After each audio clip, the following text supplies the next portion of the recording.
மாறி கிடந்ததா. இந்த அம்பை எடுத்துக்கிட்டு பீமன் பாக்குறானா, இது என்னடா அதிசயமா இருக்கு, கிருஷ்ணர் கிட்டதான் போய் கேட்கணும்னு சொல்லி அம்பை எடுத்துக்கிட்டு வரான். அடுத்தது அர்ஜுனன் போறான் இன்னொரு திசைக்கு அம்பை எடுக்க. அம்பை எடுக்க போறதுக்குள்ளேயே ஒரு குயிலினுடைய இனிமையான ஓசையை கேட்டான். அப்பா, இறைவன் இந்த குயிலுக்கு எவ்வளவு இனிமையான ஓசையை கொடுத்திருக்கிறாரு. சந்தோஷமா போய் அம்பை எடுத்துக்கிட்டு வரும்போது பார்த்தானா, அந்த குயிலு குட்டி வெள்ளை முயல் குட்டிய கொத்தி கொத்தி தின்னுட்டு இருந்துச்சான், ரத்த கலரே ஆகிட்டு இருந்துச்சான். இப்ப அர்ஜுனன் பார்த்தானா, இந்த குயிலுக்கு எவ்வளவு இனிமையான ஓசை, ஆனா இது மனசுல பார்க்க எவ்வளவு கொடூரமான எண்ணத்தோட இந்த முயல் குட்டிய கொத்துது, என்னடா இதுன்னு சொல்லிட்டு அவனும் ஒரு யோசனை செய்துக்கிட்டே அந்த அம்பை எடுத்துக்கிட்டு வரானா. சகாதேவன் ஒரு திசைக்கு போனானா, அம்பை எடுக்க போனானா, அங்க ஒரு பசு அப்பதான் ஒரு கன்று குட்டிய போட்டுச்சான். கன்று குட்டியை போட்டவனே பசு என்ன செய்யும், அந்த கன்று குட்டி மேல இருக்க அழுக்குகள்லாம் தடவி கிளீன் பண்ணும், சுத்தமாக்கும் அந்த கன்று குட்டிய. அப்படி நல்ல வாசத்தோட தடவிட்டே இருந்துச்சான். அது பக்கத்துல இருக்கிற நம்மள மாதிரி மக்கள் எல்லாம் பார்த்துக்கிட்டே இருந்தாங்களாம். ஒரு கட்டத்துல மேல இருக்க அழுக்குகளை எல்லாம் தடவிட்டு அந்த கன்று குட்டி மேல இருக்க தோலையும் தடவி எடுக்க ஆரம்பிச்சான். அந்த கன்று குட்டி ரத்த கலையா ஆயிடுச்சான். உடனே அங்க இருந்தவங்க எல்லாம், ஐயோ இது இப்படியே விட்டா இந்த பசுவே இந்த கன்று குட்டியை சாகடிச்சிரும் போல இருக்குன்னு நம்மள மாதிரி இருந்த மக்கள் அந்த கன்று குட்டியை தூரமா கொண்டு கட்டினாங்களாம். அப்ப நினைச்சானா சகாதேவன், பசுவே கன்று குட்டி சாவுக்கு காரணமாயிடும் போல இருக்கு, என்னடா சோதனை இதுன்னு அவன் நினைச்சுக்கிட்டே வந்தான். அடுத்தது நகுலன். அவன் போன திசையில ஒரு பெரிய மலையாம், அந்த மலை மேல அந்த அம்பு விழுந்துச்சான். அந்த அம்பை எடுத்துட்டு வரும்போது பார்த்தானா, மலை உச்சியிலிருந்து ஒரு பெரிய பாறாங்கல்லு உருண்டு உருண்டு உருண்டு உருண்டு ஓடிக்கிட்டே வந்துச்சான். இவன் பின்னாடியே ஓடியாந்தானா, பெரிய பெரிய மரங்கள் எல்லாத்தையுமே சாட்சிதான் அந்த ஒரு பெரிய பாறாங்கல். எல்லா மரத்தையும் சாட்சிட்டு வந்தது. இது கீழே போன எத்தனை பேர் இந்த பாறாங்கல்ல மாட்டி இறப்பாங்களோடு அவன் வேதனையோடு ஓடி வந்தானா. கடைசியா பார்த்தா ஒரு சிறு செடி முனையில அந்த பெரிய பாறாங்கல் அப்படியே நின்றுச்சான்.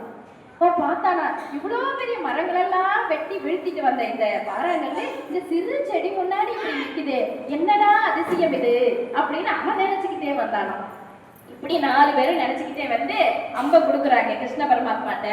கிருஷ்ண பரமாத்மா சொன்னாரா, என்ன அம்பை எடுக்கும் போது பாத்தீங்களான்னு. அவங்க என்னென்ன பார்த்தாங்களோ சொன்னாங்களாம். அப்பதான் கிருஷ்ணர் சொன்னாரா, கலியுகம் எப்படி இருக்குன்னு கேட்டீங்கல்ல, பீமன் சொன்னால அந்த மாதிரி செல்வந்தர்களும் ஏழைகளும் அருகருகே பக்கத்து வீட்டுல தான் வசிப்பாங்க. ஆனா செல்வந்தர்கள் செல்வந்தர்களாவே இருப்பாங்க, ஏழைகள் ஏழைகளாவே இருப்பாங்க. செல்வந்தர்கள் யாரும் ஏழைக்கு கொடுத்து உதவ மாட்டாங்க. அதுதான் 4 கிணறு தண்ணி நிரம்பி வழியுது, ஒரு கிணறு வத்தி போய் கிடக்குது அப்படின்னா. அடுத்து அர்ஜுனன் சொன்னானே, குயில் இனிமையான ஓசை, ஆனா அவங்க அந்த வெள்ளை முயல் குட்டிய குத்துதுன்னு. அதாவது கலியுகத்துல பெரும்பான்மையானவர்கள் போலி ஆசிரியர்கள், போலி மதகுருமார்கள், போலி ஆட்சியாளர்கள் நிறைய பேர் வாழ்வாங்க. அததான் அவங்களுக்கெல்லாம் குயில் மாதிரி இனிமையான ஓசை இருக்கும், ஆனா மனதுக்குள்ள கொடூரமான எண்ணம் கொண்டவர்கள் அவங்கதான் கலியுகத்துல இருப்பாங்க பெரும்பாலானவர்கள் அப்படின்னு சொன்னாரா பரமாத்மா. அடுத்து சகாதேவன் பார்த்தவன், பசுவே கன்றுக்குட்டி காரணமாயிடுச்சு இறப்புக்குன்னு. அதாவது கலியுகத்துல பெத்தவங்க பெற்றோர்கள் ஒரு பிள்ளை 2 பிள்ளை தான் பெத்துக்குவாங்க.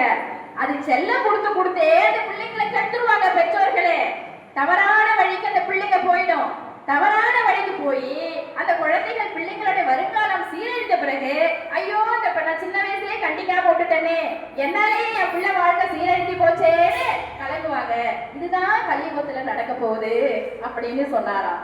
அதே மாதிரி நகுலன் சொன்ன போது கிருஷ்ண பரமாத்மா சொன்னாரா, எப்பா கலியுகத்துல சான்றோர்கள் பேச்செல்லாம் மதிக்க மாட்டாங்க, பெரியோர்கள் பேச்செல்லாம் சிறியோர்கள் மதிக்க மாட்டாங்க, மூத்தோர்களை வீட்டிலேயே வச்சுக்க மாட்டாங்க. முதல்ல மூத்தோர்கள் சொல்ல அறிவுரையும் முடிந்த நெல்லிக்கனியும் சுவையும் ஆரம்பத்துல கசப்பா இருந்தாலும் பின்னாடி இனிப்பா தான் இருக்குன்றத யாரும் கேட்க மாட்டாங்கப்பா. மக்கள் நீ என்ன சொல்றது நான் என்ன கேட்கறது, எல்லாம் தலையிருக்க வாழெல்லாம் ஆடும். அதனால மக்கள் கண்டமேனிக்கு அவங்கவுங்க இஷ்டத்துக்கு போய் நிறைய தவறான பழக்க வழக்கங்களுக்கு அடிமை ஆகிடுவாங்க. கடைசியா எப்படி அந்த பெரிய பாறாங்கல் சிறு செடி முன்னாடி வந்து நினைச்சோ அது மாதிரி இறைவன் கிட்ட போய் சரணாகதி அடைவாங்க. இறைவா எல்லா கெட்ட வழிக்கும் போயிட்டேன், என்ன நீதான் காப்பாத்தணும்னு இறைவன் கூட சரணாகதி அடைவாங்க. இதுதான்ப்பா கலியுகம்னு சொல்லி கிருஷ்ண பரமாத்மா சொன்னாராம். எனது அருமை பெரியோர்களே தாய்மார்களே, அன்றைக்கு கிருஷ்ண பரமாத்மா கலியுகம் எப்படி இருக்கும் என்று சொன்னது